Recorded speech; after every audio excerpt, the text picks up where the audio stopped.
Has This is off topic of your books, but has anybody confided in you as far as what is the dysfunction that always seems to be surrounding the Mets? Whether it's an injury that nobody knows about and you never get the clear picture of it, or they let somebody go and they become a superstar, and you can go on and on and on. I think ownership has a lot to do with it. If you think about it, they've never really had ownership that was willing to go out and get free agents. Even during the 80s, they had this policy of not going out and getting free agents. When Andre Dawson became a free agent, Davey wanted him bad, and the Mets are like, nope, I'm not going to do it. So I think for a big market team, in the greatest media market in the world, really, they think small, and the crosstown rivals, the Yankees, think big.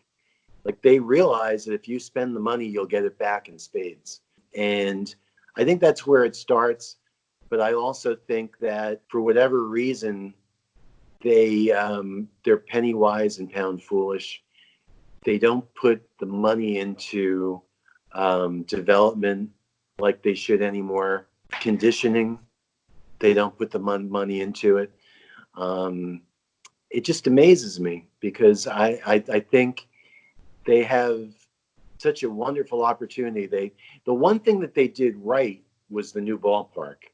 I know people wax poetically about Shea Stadium, but Citi Field is a wonderful ballpark. I think they spent about $800 million to build it, and the Yankees spent like $1.5 billion to build theirs. And I think Citi Field's a much better ballpark from a fan experience. And I mean, they should be selling that place out every night, and they don't. And hopefully that'll change. I actually think they have a very good ball club.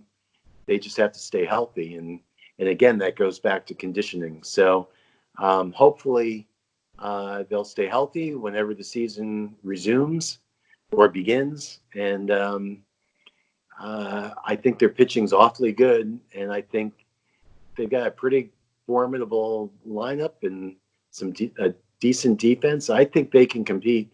I think in a short series, no one wants to play the Mets. I think they can beat anybody in a 7-game series. And I agree with you. It seems like since the virus issue broke out, we've stopped hearing anything about the sale of the baseball team. Right. Have you heard anything there? Well, I heard it's not over yet, but I think the Wilpons overplayed their hand. They may have talked themselves out of a really good deal because they wanted some involvement in the club after selling the club, which really doesn't make a whole lot of sense. I mean, if you're going to spend whatever enormous amount of money, I think it was 2.5 billion, or it was a lot. Yeah, maybe even be more than that. I mean, you really don't have the right to have any input in the club. I mean, it's like selling a Jaguar and saying, I'd still like to drive it on the weekends. You don't have that right. And I think they played themselves out of a really good deal. And it's a shame because this could only happen to the Mets. They have this owner that's going to have unlimited resources and is a fan and already has a partial ownership of the club. And I mean, it would have really put the Mets on the map. I mean, it would have been a total game changer, and they blew it.